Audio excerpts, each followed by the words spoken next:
వాక్యంలో ఉన్నటువంటి విషయాలు చూద్దాం. Unchanging Christ. The Christ love is unchanging. క్రీస్తు మార్పు లేని మారని క్రీస్తు. This is more important. ఇది చాలా ప్రాముఖ్యమైనది. Our Christ is unchanging Christ. మన క్రీస్తు మారని క్రీస్తు, మారని వాడు. Hebrews chapter 13 verse 8 says he is the same yesterday, today and forever. హెబ్రీయులు 13:8లో ఆయన నిన్న నేడు రేపు నిరంతరము ఏకరీతిగా ఉన్న దేవుడు. Jesus Christ is the same yesterday and today and forever. యేసు క్రీస్తు వారు నిన్న నేడు నిరంతరము ఏకరీతిగా ఉండే దేవుడు. In his word, no word will fail, whatever the word of Jesus, because the Bible says though the heaven and earth may pass away, the word of Christ will never pass away. దేవుని వాక్యం సెలవిస్తుంది, భూమి ఆకాశములు గతించును, ప్రభు అయిన యేసుక్రీస్తు వారి మాటలు ఎన్నడూ గతింపవు. Matthew chapter 24:35. మత్తయి సువార్త 24:35. Mark chapter 13 verse 31. Mark 13:31. Psalms 146 verse 7 and 8. కీర్తన 46 7 8 వచనాలు. And Hebrews chapter 6:18. హెబ్రీయులు 6:18. He will never say a lie. ఆయన ఎన్నడూ అబద్ధం ఆడని వాడు. Will never fail his word. తన మాట ఎన్నడూ తప్పిపోడు. If he said, he will fulfill it. ఆయన పలికాడు, చెప్పాడు అంటే తప్పక నెరవేరుస్తాడు. He keeps his word, he keeps his promise. ఆయన తన మాటను, వాగ్దానాన్ని నెరవేర్చేవాడు. He will remember his covenant with Abraham. He remembered forever. అబ్రహాముతో ఆయన చేసిన నిబంధనను జ్ఞాపకం ఉంచమని నిరంతరము నిత్యము జ్ఞాపకం ఉంచుకునే దేవుడు. If he made any covenant, he will remember it. ఆయన వాగ్దానము లేక నిబంధన చేశాడు అని అంటే తప్పక దాన్ని జ్ఞాపకం ఉంచుకుంటాడు. If he gave his word, he will keep that word. ఆయన మాట ఇచ్చాడు అంటే మాట నెరవేరుస్తాడు. What is unchanging in Christ? Let us see one after the other. క్రీస్తులో మారనిది అంటే ఏమిటి? ఒకదాని తర్వాత ఒకటి మనం చూడబోతున్నాం. The first one, మొట్టమొదటిది, love of Jesus is unchanging. Yesu Prema మారనిది. He loves us. ఆయన మనల్ని ప్రేమిస్తున్నారు. John 3:16. యోహాను 3:16. He loves only as long as you and I are on earth. నీవు నేను భూమి మీద ఉన్నంత వరకు ఆయన నిన్ను ప్రేమిస్తూనే ఉన్నారు. After once you left this earth, no love of God will be shown to you if you are not saved. నీవు రక్షణ పొందకపోతే, ఈ భూమిని విడిచిపెట్టి వెళ్ళిన తర్వాత దేవుని ప్రేమ ఇకపై నీ పైన చూపించరు. Some people are thinking Jesus loves us so much, even after death also he will love us, so we don't need to repent. కొంతమంది అనుకుంటున్నారు, యేసు మనల్ని ఎంతో ప్రేమిస్తున్నారు కదా, మరణం తర్వాత కూడా మనల్ని ప్రేమిస్తారు కాబట్టి మనం మారు మనసు పొందక్కర్లేదు అనుకుంటున్నారు. And also some people says a loving God will not put us in hell. కొంతమంది ఏమనుకుంటున్నారు, ప్రేమగల దేవుడు కాబట్టి మనల్ని నరకంలో పంపించడు అనుకుంటున్నారు. That is sure. Loving father will never put you in hell. ప్రేమించేటువంటి తండ్రి ఎన్నడూ నిన్ను నరకాన్ని పంపడు, అది నిజమే. The book of Revelation says, I will put you in hell. Jesus said he is going to put us in hell. అయితే ప్రకటన గ్రంథంలో యేసు ప్రభువు వారు నేను నరకానికి వారిని పంపుతానని అక్కడ రాయబడి ఉన్నది. Who he will not put us, but the people those who disobey God's word, continue to disobey grace of God, continue to disobey the salvation. When you reject the salvation, so you yourself are preparing to hell. So that's why Jesus said, I will take away the lamb from you if you don't repent. I will take away the blessings from you if you don't repent. It was said to all churches, 7 churches, Jesus was repeatedly said. ప్రకటన గ్రంథంలో అనేకమైన సంఘములకు ప్రభువైన యేసుక్రీస్తు వారు చెప్తూ ఉన్నారు, నరకమునకు పంపించేది వెంటిది ఆయన కాదు, కానీ ఆయన యొక్క రక్షణను మనం నిర్లక్ష్యం చేసిన ఎడలా, మారు మనసు పొందకుండా ఉన్న ఎడలా నేను నిన్ను నీ యొక్క రక్షణ నీ వద్ద నుండి తీసివేస్తానని, నీ ఆశీర్వాదం నీ వద్ద నుండి తీసివేస్తానని సంఘములతో ప్రభు పలుమార్లు పలికారు. బాగా అర్థం చేసుకోండి. యేసయ్య అంటాడు ప్రకటన గ్రంథంలో, నీవు మారు మనసు పొందనేట్లా నీ వద్దకు వచ్చి దీపమును నేను తీసివేస్తాను అన్నాడు. అంటే తీసేసేది దేవుడే, ఇచ్చింది ప్రభువే, మళ్ళీ తీసేస్తుంది కూడా ప్రభువే. ఎందుకంటే మారు మనసు పొందినప్పుడు తీసేస్తాడు. నేను పడవేస్తానంటాడు. అంటే యేసు ప్రభు వారికి అధికారం ఉంది. ఎక్కడ పడేయడానికి? నరకంలో పడేయడానికి కూడా అధికారం ఉంది. మరి ప్రభు ప్రేమిస్తున్నాడు కదా, ఆయన ప్రేమ అర్థం చేసుకోవట్లేదు చాలామంది. కాయిన్కి 2 సైడ్స్ ఉంటాయి. యేసు ప్రభు వారు అందరినీ ప్రేమించి అందరి కొరకు రక్తం కార్చి ప్రాణం పెట్టి ఎందుకు ప్రేమించాడో అంత చేసి రెడీ చేశాడు. సాల్వేషన్ ప్రిపేర్ చేశాడు. అంత ప్రేమించి ప్రాణంతో సహా నీకు ఇంత రక్షణ మార్గం ఏర్పాటు చేస్తే దాన్ని నువ్వు రిజెక్ట్ చేసావనుకో, ఆయన ఊరుకోడు. అప్పుడు అంటాడు, నేను నా ప్రేమను చూపి నేను రక్షించడానికి నీవెవరు, నేనెవరు? నువ్వు నరకానికి పోవాల్సిన వ్యక్తి, నీ కొరకు నా ప్రాణం పెట్టి రక్తం కార్చి మరణించి తిరిగి లేచి నీ కొరకు ఇంత సేవ చేస్తే నా ప్రేమ నీకు పనికి రాలేదా? లోకస్తుల ప్రేమ కొరకు పరిగెత్తావు, లోకంలో ఉన్న ప్రేమ కొరకు పరిగెత్తావు, ప్రాకులాడావు, ధనం కొరకు ప్రాకులాడావు, లోకుల ప్రేమ కొరకు ప్రాకులాడావు. నా ప్రేమ నీకు అంత చీప్గా ఉందా? నా ప్రేమ నీకు పనికి రాకుండా పోయిందా? నేను నీకు ఇస్తాన రక్షణ నీకు అవసరం లేదనుకున్నావా? ఇప్పుడు నువ్వు కన్ను మూసావు. ఇప్పుడు నేను ఎలా తీసుకెళ్తాను నిన్ను పరలోక రాజ్యానికి? ఎలా వస్తావు నువ్వు, అడుగు పెడతావు పరలోక రాజ్యంలో అంటాడు. కాబట్టే యేసు ప్రభు యొక్క ప్రేమ ప్రేమామయుడే, కానీ అవతల వైపు ప్రభు న్యాయాధిపతిగా రాబోతున్నాడు. ఈ పక్క గొర్రెపిల్లగా వచ్చి రక్తం కాచి ప్రాణం పెట్టాడండి. అవతల వైపున యూదా సింహంగా వస్తున్నాడు, ఇటువైపున యేసయ్య గొర్రె పిల్లగా వచ్చాడు, ప్రాణం పెట్టాడు, రక్తం ఖర్చాడు, జాలి, ప్రేమ, కరుణ, దయ. మరి అటువైపు తిప్పితే యూదా సింహం, గర్జిస్తుంది సింహం. దేవుని బిడ్డలారా గమనించండి, యేసు ప్రభువారిని ఒకవైపే చూస్తుంది లోకం. యేసు ప్రభువారిని నమ్ముకోపోయినా పర్వాలేదండి, ఆయన ప్రేమిస్తాడండి. మనం ఏం చేసినా ఏమండండి, ఒక చెంపే కొడితే రెండో చెంప చూపిస్తారండి. రండి, యేసయ్య అంటే ఎవరో చూపిస్తాను. యేసు ఆయన రక్తము కార్చి ప్రాణం పెట్టి మరణించింది నిజం, నిన్ను ప్రేమిస్తుంది నిజం, నీ పైన జాలి చూపిస్తుంది నిజం.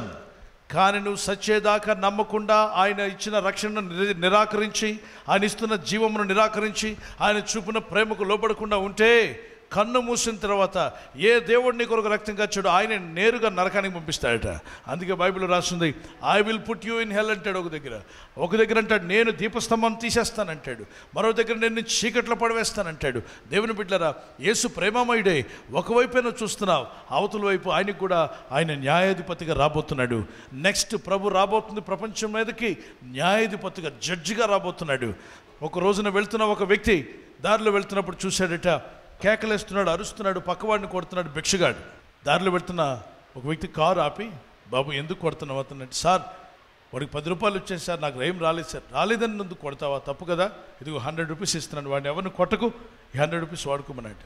రెండోసారి అదే దారిలో వెళ్తుంటే మరలా ఈ భిక్షగాడు పక్కవాడిని కొట్టేస్తున్నాడు. అది గమనించిన ఈ వ్యక్తి పరిగెత్తుకుంటూ బండి ఆపి వచ్చి, నీకు నేను మొన్న 100 రూపాయలు ఇచ్చాను, కొట్టొద్దు అన్నాను, నీ పని నువ్వు చేసుకోమన్నాను, జాలి, ప్రేమ, కరుణ లేదా? సార్ మీరా సార్? సారీ సార్, నేను ఇంకెప్పుడు కొట్టండి సార్, చేయి చూపించాడంట. ఈసారి 1000 ఇవ్వండి సార్ అన్నాడట. సరే 1000 ఇచ్చాడు. ఇకనైనా పక్క వాళ్ళని కొట్టకు, మంచిగా చూసుకో, మంచిగా ప్రేమ కూడా, నీలాంటి వారే కదా అని చెప్పి వెళ్ళిపోయింది కారు. మళ్ళీ మరొకసారి అదే దారిలో వెళ్తున్న ఈ వ్యక్తి కారులో చూస్తే, ఎలా ఉన్నారా భిక్షగాలంటే, పక్కన 4 పడేసి కొడుతున్నాడు వీడు. పరిగెత్తుకుంటూ బండి ఆపి, ఏవయ్యా నీకు బుద్ధి జ్ఞానం ఉందా, ప్రేమించు, కరుణించని చెప్పాను కదా. సార్ మీరా, ఇంకెప్పుడు అలాంటి పని చేయండి సార్, సారీ సార్, నాకు ఒక 5000 ఇవ్వండి సార్ అన్నాడట. సరే ఇకనైనా మాట నిలబెట్టుకుంటావా అంటే నిలబెట్టుకోకుండా 5000 తీసుకొని కూడా ఒక రోజున కొట్టడమే కాకుండా ఒక భిక్షగాడిని చంపేశాడు, పొడిచి చంపాడు. చంపినందుకు పోలీసులు అరెస్ట్ చేశారు. ఈ ధనవంతుడికి ఎప్పుడు అతను కనబడలేదు. మళ్ళీ వెళ్తున్నప్పుడు అక్కడేం గొడవ జరగట్లేదు, కానీ జరిగిందన్న సంగతి ఈయనకి తెలియదు. ఒక రోజున ఇతన్ని పోలీసులు తీసుకొచ్చారు కోర్టుకి. కోర్టులో జడ్జిగా కూర్చుంది ఎవరో తెలుసా? ఈ రోడ్డు మీద వెళ్తూ 5000, 1000 ఇచ్చిన ఆయన అక్కడ జడ్జిగా ఉన్నాడు. ఆయన ఇతను పట్టుకొస్తే అతను, వీడిని ఎందుకు పట్టుకొచ్చారని అడిగాడంట. భిక్షగాడు కదా, ఇతను ఎందుకు పట్టుకొచ్చారంటే, సార్ వీడు నరహంతకుడు అండి, చంపేశాడు, ఒక అబ్బాయిని, ఒక భిక్షగాడిని చంపేశాడండి అన్నట్టునే. ఏంటి నువ్వు చంపావా అని అడిగితే, sir Meera sir, thank you sir అన్నాడట. ఎక్కడ జడ్జి గారిని చూసి, జడ్జి సీట్లో జడ్జి గారిని చూసి, ఓహో మా సారే సార్, మా సారే అని అందరికీ చెప్తున్నాడట. అక్కడ కోర్టులో కూర్చొని లాయర్లందరికీ, ఈసారి నన్ను ఎప్పుడు వదిలేస్తుంటారు, ఈసారి కూడా వదిలేస్తారు సార్, మీరు కారు ఆపి నాకు 100 ఇచ్చారు sir, second time 500, third time 1000, తర్వాత 5000 ఇచ్చారు, నేను సార్ ఇంకెప్పుడు అలాంటి ఎవరిని చంపను సార్, ఇక నన్ను వదిలేండి సార్ అంటే, అప్పుడు జడ్జి అన్నాడంట, హలో, అప్పుడు నేను బాటసారిని, ఇక్కడ నేను కూర్చున్న స్థానం జడ్జి స్థానం, వీడిని తీసి ఉరివేయండి అన్నారట. సార్ నో, ఈ స్థానం ఏ స్థానం? న్యాయస్థానం. అక్కడున్నప్పుడు నేను బాటసారిని, నీ కరుణించాను, దయ చూపాను, నీ మూర్ఖతను కూడా క్షమించా, నీ చెడుతనాన్ని క్షమించా, నీలో ఉన్నటువంటి దుష్టత్వాన్ని క్షమించి నీపై జాలి, ప్రేమ, కరుణ చూపిస్తే దాన్ని నిలబెట్టుకోలేక తోటి వారికి కక్ష, కఠోరాన్ని చూపించి, కఠినత్వాన్ని చూపించి వారిని హత్య చేస్తావా? ఇప్పుడు నేనున్న స్థానం ఏంటో నీకు తెలుసా? నేను న్యాయస్థానంలో ఉన్నాను, వీరికి ఉరిశిక్ష వేయమన్నాడట. అలాగే దేవుని బిడ్డలారా, ఈ లోకానికి యేసయ్య వచ్చాడు, గొర్రెపిల్లగా వచ్చి ప్రాణం పెట్టి, రక్తం కార్చి, ప్రాణం అన్నీ చేశాడు త్యాగం. నిన్ను నన్ను రమ్మని రక్షిస్తాను పిలుస్తున్నాడు. సువార్త సభల ద్వారా టీవీలో చూస్తున్న నీకు కూడా దేవుడు మాట్లాడుతున్నాడు, నా ద్వారా నీతో మాట్లాడుతున్నాడు. రమ్ము, నీ పాపాలు క్షమిస్తాను, నీ శాపాన్ని తీసివేస్తాను, నీ ఆత్మకు శాంతి సమాధానాన్ని అనుగ్రహిస్తాను, నీ ఆత్మకు మోక్షరాజ్యాన్ని, నిత్య జీవాన్ని అనుగ్రహిస్తాను రమ్మంటున్నాడు. ఆయన ప్రేమను చులకనగా చూసి ఆయన ఇచ్చిన అవకాశాలను కాలదాన్ని ఇష్టానుసారంగా ప్రవర్తిస్తే ఒకరోజు నువ్వు యేసును ఎదుర్కొనేది ఎక్కడో తెలుసా? ప్రేమమయుడైన యేసును కాదు, ప్రేమమయుడైన యేసును కాదు, రక్షించే యేసును కాదు, న్యాయస్థానంలో నిలబడి న్యాయాధిపతిగా రానై ఉన్న యేసును ఎదుర్కొంటావు.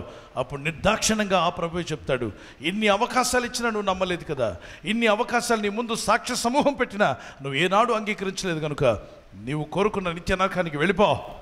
అనేక మంది వేదనతో, దుఃఖంతో ఏడ్చుకుంటూ పోతారట. కొంతమంది, యేసు ప్రభువా నేను చర్చకొచ్చేవాడు నేనే అంటాడట. నువ్వు చర్చికి వచ్చావు కానీ చర్చికి సంబంధించిన పనులు ఏం చేయలేవు. నువ్వు వాక్యం వినడానికి వచ్చావు కానీ ఏనాడైనా మనసు మార్చుకుని భార్య బిడ్డలు మంచిగా చూసుకున్నావా?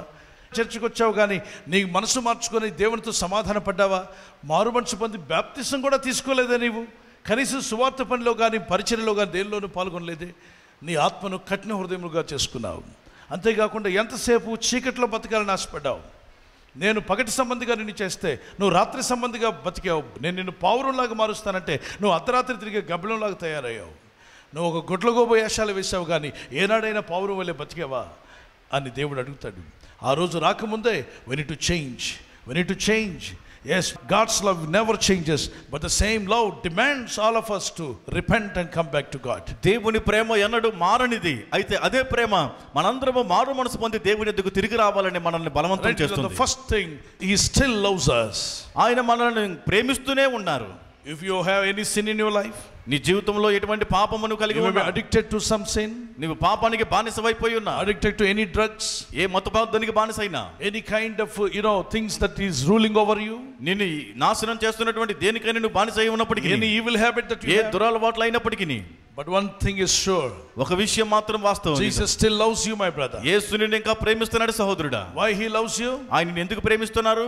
That doesn't mean that you should continue in your sin. దాని అర్థం నీ పాపములోనే కొనసాగమని కాదు, కానీ Should return to God. దేవుని వద్దకు తిరిగి రావాలని. His love demands us to come back to the new nature of Jesus Christ. ఆయన ప్రేమ యేసుక్రీస్తు వారిచ్చే నూతన స్వభావంలోనికి తిరిగి రమ్మని మనల్ని బలవంతం చేస్తూ లాగుతుంది. 2 Corinthians chapter 5 verse 17 says, he who is in Christ is a new creature.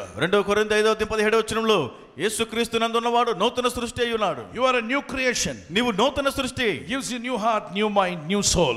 నీకు నూతన హృదయం, నూతన మనస్సు, నూతన ప్రాణం, జీవాన్ని కూడా ఇస్తాడు. You should believe that. Romans chapter 5:8. రోమా 5:8 ప్రకారంగా నీవు దానిని విశ్వసించాలి. Even though we are still sinners, but he loved us and he died for us on the cross. మనం ఇంకా పాపులమై ఉండగానే యేసుక్రీస్తు వారు మనల్ని ప్రేమించి మన కొరకు సిలువలో ప్రాణం పెట్టారు. But God demonstrates his own love towards us in that while we were still sinners, Christ died for us on the cross. Romans 5:8. అయితే దేవుడు మన ఎడల తన ప్రేమను వెల్లడిపరచుచున్నాడు. ఎట్లనగా మనం ఇంకను పాపులమై ఉండగానే క్రీస్తు మన కొరకు చనిపోయెను. Not only on this life, but after the death, the believers will have eternal life. That is the speciality of Christians. ఈ జీవితంలోనే కాకుండా మరణం తర్వాత కూడా దేవుని యందు విశ్వసించినటువంటి వారికి నిత్య జీవములో కూడా గొప్ప ఆశీర్వాదాలు ఇస్తున్నారు. అదే ఆయన మీద విశ్వాసం ఉంచిన వారికి ఇచ్చే ఆశీర్వాదం. The first thing, God loves us so much. మొదటిగా దేవుడు మనల్ని ఎంతో ప్రేమిస్తున్నారు. So his love is unchanging. ఆయన ప్రేమ మారనిది. The next one, please note it down. తర్వాతగా మీరు చూడండి. He still pleads with us, for he will intercede for us, he will pray for us. In other words, he pleads for us. ఆయన మనందరి పక్షంగా వేడుకుంటున్నారు, లేదా మన కొరకు విజ్ఞాపన చేస్తున్నారు, మన కొరకు ప్రార్థిస్తున్నారు. And Romans chapter 1:8, 1 John chapter 2 verse 1, he pleads for us as an advocate. He will speak behalf of us. రోమా 1:8లోను, 1 యోహాను 2:1 ఆయన మన పక్షంగా ఆయన వేడుకుంటున్నారు. న్యాయవాదిగా ఆయన మన పక్షంలో వాదిస్తున్నారు, లేదా మన పక్షంగా విజ్ఞాపన చేయుచు ఉన్నారు. నా చిన్నపిల్లలారా, మీరు పాపము చేయకుండుటకై ఈ సంగతి మీకు రాయిచున్నాను. ఎందుకు రాస్తున్నాను ఈ సంగతి? పాపము చేయకుండుటకై ఈ సంగతులను మీకు రాయిచున్నాను. ఎవడైనా పాపం చేసిన యెడల నీతిమంతుడైన యేసుక్రీస్తు అను ఉత్తరవాది తండ్రి యొద్ద మనకున్నాడు. హల్లెలూయా. In English, my little children, these things write unto you that you sin not. And you, if any man sin, we have an advocate with the Father, Jesus Christ the righteous. We have an advocate. మనకు ఒక ఉత్తరవాదిని మనం కలిగి ఉన్నాం. So we have an advocate who will plead for us. మన కొరకు వాదించేటువంటి లేక మన కొరకు వేడుకునేటువంటి ఉత్తరవాదిని మనం కలిగి ఉన్నాం. Why we need advocate? మనకు ఉత్తరవాది ఎందుకు అవసరం అవుతారు? When any case files on you, నీ పైన ఏదైనా case నమోదైనప్పుడు, so you need advocate suggestions. అప్పుడు ఉత్తరవాది న్యాయవాది యొక్క సలహాలు మీకు కావాలి. So somebody filed case on me. కొంతమంది నా పైన ఎవరు కేసు వేశారండి, so I need a good advocate. నాకు ఒక మంచి న్యాయవాది కావాలి. The advocate will say, don't worry, your case, what is your case? Give me your case. అప్పుడు ఆయన అంటారు, మీరేం బాధపడకండి, మీ కేసు ఏంటో నాకు ఇవ్వండి అని అడుగుతారు. I will plead for you in the court. నేను కోర్టులో మీ పక్షంగా వాదిస్తాను. So if your advocate is good, అప్పుడు మీ న్యాయవాది ఆయన మంచివాడైతే, if he is the experienced person, ఆయన అనుభవం కలిగిన వాడైతే, you can happily sit in your home. నీవు చక్కగా ఇంట్లో కూర్చోవచ్చు. Your case files completely submit in the hand of advocate. నీ కేసుకున్న ఫైల్స్ అన్ని కూడా ఆ యొక్క న్యాయవాది చేతిలోకి పెట్టాలి. And he will say, my client, he never did this. ఇదిగో నా యొక్క ఈయన క్లయింట్ ఎప్పుడు ఈ విధంగా చేయలేదండి అని చెప్తాడు. You can excuse him. నీవు వారిని తప్పించండి, You can cancel this case. ఈ కేసును కొట్టివేయండి. Because I have died for him. ఎందుకంటే నేను నీ పక్షంగా చనిపోయాను. I shed blood for him. ఆయన కొరకు నేను రక్తం కార్చాను. Like that Jesus will plead for us. నేను వారి కొరకు వేడుకున్నటువంటి యేసుక్రీస్తు వారిని ఆయన చెప్తారు. Satan adversary will stand and say, no, he did all this nonsense. And then when he keeps on saying some problems on your life, otherwise your mistakes keep on repeating, Jesus will come as advocate and say, of course he did, but I paid my life for him. నీ జీవితం పైన ఎన్నో తప్పులు, నిందలు, అపనిందలన్నీ కూడా మోపుతున్నటువంటి సమయంలో సాతానుడు మోపుతున్నప్పుడు యేసుక్రీస్తు వారు వచ్చి చేసి ఉండవచ్చు, కానీ నా రక్తాన్ని నేను అతని కొరకు చిందించానని ఆయన ఉత్తరవాదిగా ప్రభువైన యేసుక్రీస్తు వారు వస్తారు. యేసయ్య చేతిలోకి ఇచ్చిన కేసు ఏది ఫెయిల్ అవుదన్న వారు దేవునికి స్తోత్రం చెప్పండి. Any case you give to Jesus, he is a good advocate. Jesus never fails. యేసు చేతికి అప్పగించిన ఏ కేసు అయినా అది ఆయన మంచి ఉత్తరవాది కనుక ఎన్నడూ విఫలము కాడు. So if you give your case to Jesus, he will never fail you. He will help you to overcome. నీ ఏ విషయమైన ఏ కేసు ఏదైనప్పటికీ కూడా యేసయ్యకి అప్పగించినప్పుడు ఆయన ఎన్నడూ విఫలము చెందడు, ఆయన నీ పక్షంగా విజయం ఇస్తాడు. The third point, write it down. మూడవదిగా రాసుకోనండి. He still wishes for us to be saved. John chapter 8:32. He wishes for us to be saved. యోహాను 8:32 ప్రకారంగా మనం ఇంకను కూడా రక్షింపబడాలని ఆయన కోరుతూ ఉన్నారు. Even Luke chapter 15 verse 1 to 7, he seeks the lost. Luke chapter 19 verse 10. లూకా 15:1-7 వరకు, లూకా 19:1-10 వరకు కూడా ఆయన రక్షించిన దాన్ని రక్షించుటకు ఆయన కోరుతూ ఉన్నాడు. ప్రతి ఒక్కరూ రక్షించబడాలని ఆయన ఆశిస్తూ ఉన్నారు. 1 Timothy 1:15, he came to save the sinners. మొదటి తిమోతి 1:15 ఆయన పాపులను రక్షించుటకు లోకములోనికి వచ్చెను. And the next one, తర్వాతది, when Noah obeyed, God saved Noah's family. నోవాహు వేడుకున్నప్పుడు నోవాహు యొక్క కుటుంబాన్ని దేవుడు రక్షించారు. If you obey, your life also will be saved. నీవు కూడా వేడుకోగా నీ కుటుంబం కూడా రక్షింపబడుతుంది. So he still saves us. ఆయన ఇంకా మనల్ని రక్షిస్తూ ఉన్నారు. We should believe that. మనం దాన్ని నమ్మాలి. He is the same yesterday, today and forever. ఆయన నిన్న నేడు నిరంతరము ఒకటే రీతిగా ఏకరీతిగా ఉన్న దేవుడు. So hear God's word. కాబట్టి దేవుని వాక్యాన్ని వినండి. And the fifth one, he still is a king of king and lord of lord. ఆయన ఇప్పటికీ రాజులకు రాజు, ప్రభువులకు ప్రభు అయి ఉన్నారు. So sixth one, write it down. His words are unalterable. Otherwise you cannot alterate the word of Jesus Christ. యేసుక్రీస్తు వారి యొక్క మాటలు ఎన్నడూ కూడా మార్పు లేదు. ఆయన మాటలు ఎన్నడూ కూడా మారనివి, గతింపనివి. So it will never change. It will be there forever.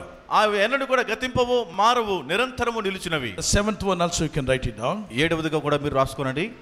His conditions of the salvation unchanging. Condition of the salvation is unchanging. రక్షణ గురించినటువంటి ఆయన నియమములు లేక షరతులు అవి కూడా మార్పు లేనివిగా కనబడుతూ ఉన్నాయి. అంటే యేసు ప్రభువు యొక్క సాల్వేషన్ దినాలు మారినా దేవుని వాక్యం మారదన్న వారు గట్టిగా దేవునికి స్తోత్రాలు చెల్లిద్దాం. రోజులు మారినా, యుగాలు మారినా ఆయన మారని దేవుడు కాబట్టి వాక్యం వైపు చూడండి. He is still the same forever. ఆయన నిరంతరము ఒకటే రీతిగా ఏకరీతిగా ఉండే దేవుడు. I want you to read the first one. మొట్టమొదటిది ఏంటో చూద్దాం. He still loves us. ఆయన ఇంకా మనల్ని ప్రేమిస్తూనే ఉన్నారు. He still pleads with us. ఆయన మన కొరకు వేడుకుంటున్నారు. He still wishes for us. మనం రక్షింపబడాలని ఆయన కోరుతున్నారు. He will still save us. ఆయన మనల్ని రక్షిస్తున్నారు. He is still the King of Kings. ఆయన రాజులకు రాజు, ప్రభులకు ప్రభు. His words are unchangeable. ఆయన మాట మార్పు లేనిది. The seventh, his conditions of salvation is unchangeable. ఆయన రక్షణ మార్పు లేనిది. The eighth one, he is still man's only savior. He still has the same love for man. మానవులకు ఆయన మాత్రమే రక్షకుడు. ఆయన ప్రేమ మానవుల ఇంకా ఉన్నది. హల్లెలూయా. ఈ 9 విషయాల్లో కూడా యేసయ్య అలాగే ఉన్నాడు, మారలేదు. Praise the lord. ఈ మారని యేసయ్య ప్రేమ నీ మీద ఉంటుందని ఎప్పుడు నువ్వు నమ్మాలి.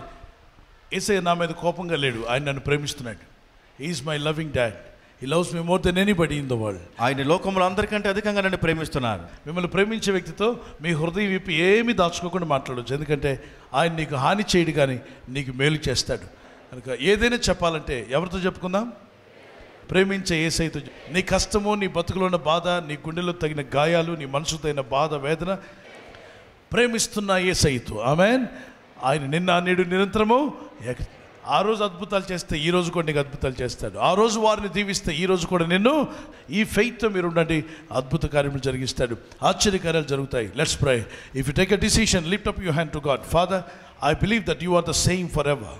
తీర్మానం తీసుకున్నట్టయితే ఒక చేయి పై కదా ప్రార్థన చేద్దాం. తండ్రి, నువ్వు నన్ను ఇంకా కూడా అదే రీతిగా ప్రేమిస్తున్నావు నేను నమ్ముతున్నాను ప్రభువా. Lord Jesus, you are the same yesterday, today and forever. నీవు నిన్న నేడు నిరంతరం ఒకటి రీతిగా ఉన్నావు నేను నమ్ముతున్నాను. I believe you, God. నేను నీ యందు విశ్వాసం ఉంచుతున్నాను. I believe you, Jesus. యేసు నిన్ను నమ్ముతున్నాను. I need you, Father Lord. నీవు నాకు కావాలి తండ్రి. Everyone open your mouth and pray. అందరూ నోరు తెరిచి గట్టిగా ప్రార్థన చేయండి. Jesus, touch me. యేసు నన్ను తాకుము. Anoint me, God. అభిషేకించుము దేవా. I want your power. నీ శక్తి నాకు కావాలి. I want your presence. నీ సన్నిధి నాకు కావాలి తండ్రి. Hallelujah. I love you, Jesus. యేసు నిన్ను ప్రేమిస్తున్నాను ప్రభువా. Thank you for your grace. నీ కృపను బట్టి నీకు స్తోత్రం. Thank you for your mercy. నీ కనికరమును బట్టి నీకు స్తోత్రం. I know your love is forever. నీ ప్రేమ శాశ్వతమైనది నమ్ముతున్నాను. Lord, you are unchanging God, Lord. ప్రభువా, నీవు మారని దేవుడవు తండ్రి. You love us so much, Father. నీవు మమ్మల్ని ఎంతగానో ప్రేమిస్తున్నావు. Thank you so much for your greatness, for your love and what all you have done for me. మా కొరకు నువ్వు చేసినటువంటి త్యాగాన్ని బట్టి, నాయన నీ ప్రేమను బట్టి, సమస్తమును బట్టి నీకు స్తోత్రం తండ్రి. Thank you for your unchanging love. మార్పులేని నీ ప్రేమను బట్టి నీకు స్తోత్రం చెల్లిస్తున్నాను. Thank you for your grace upon my life, నా Lord. జీవితం వేళ నీ కృపను బట్టి నీకు స్తోత్రం చెల్లిస్తున్నాను. Anoint me once again. ప్రభువా, మరలా నన్ను మరొకసారి అభిషేకించండి. Strengthen me once again. మరలా నన్ను బలపరచండి తండ్రి. Give me grace once again. మరొకసారి నీ కృప నాకు దయచేయండి. Make everything new in my life. నా జీవితంలో సమస్తమును నూతనముగా మార్చండి. Make everything new, Father God. సమస్తాన్ని నూతనమైనవిగా చేయము తండ్రి. I love you, Jesus. యేసు నిన్ను I ప్రేమిస్తున్నాను. praise you, Jesus. నిన్ను స్తుతిస్తున్నాను యేసు. Thank you, Almighty God. సర్వశక్తిమంతుడా నీకు స్తోత్రం. Lord, bless your people, anoint your people and sanctify them, Lord. My ప్రభువా, God. నీ ప్రజలను దీవించండి, అభిషేకించండి, పరిశుద్ధపరచండి తండ్రి. Heal your people from all diseases and sicknesses. ప్రతి వ్యాధి రోగము నుండి నీ ప్రజలందరినీ స్వస్థపరచండి And ప్రభువా. your people receive the touch of God. Let every one of them receive the power of God. ప్రతి ఒక్కరు దేవుని శక్తిని పొందుదురుగాక, శక్తితో తాకబడుదురుగాక. Jesus' mighty name we pray. యేసు శక్తిగల నామములో ప్రార్థిస్తున్నాం తండ్రి. Amen. ఆమేన్. ఘనత మహిమ ప్రభావములు యేసు పరిశుద్ధ నామమునకే చెల్లును గాక. ఆయన నామం హెచ్చించబడి, ఘనపరచబడి, మహిమపరచబడును గాక. Amen. Bless you.